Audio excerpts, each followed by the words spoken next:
इकडे कोकणात महायुतीतल्या नेत्यांमध्ये वाद सुरू असताना दुसरीकडे भाजप आणि अजित पवारांच्या राष्ट्रवादीत देखील धुसफूस सुरू असल्याचं पाहायला मिळतंय। पुण्यातले भाजपचे जगदीश मुळीक यांनी अमोल मिटकरींच्या विधानाचा समाचार घेतलाय। ए मिटकरी, देवेंद्र फडणवीसांकडे खुलासा मागण्याची तुझी पात्रता आहे का, अशा शेलक्या शब्दामध्ये माजी आमदार मुळीकांनी मिटकरींना सुनावलंय।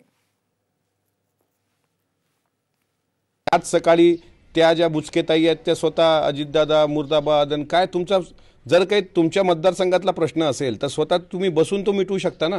अशा प्रकारे भारतीय जनता पार्टीने जे काही झेंडे दाखवले काळे आणि आमचे राष्ट्रीय अध्यक्ष अजितदादांचा ज्या प्रकारे म्हणजे एक प्रकारे त्यांचा अवमानच केला आहे त्याचं उत्तर देवेंद्रजींनी द्यावं। देवेंद्रजींना महायुती टिकवायची आहे की नाही ते एकदा सांगावं।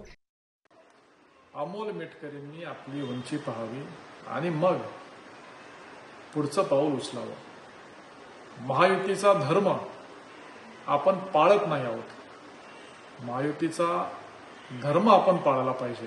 ते उपमुख्यमंत्री अजितदादा पवार आणि अध्यक्ष सुनीलजी तटकरे यांना देखील ते मान्य नसणार आहे। म्हणून अमोल मिटकरींनी अशा पद्धतीचे वक्तव्य करू नये।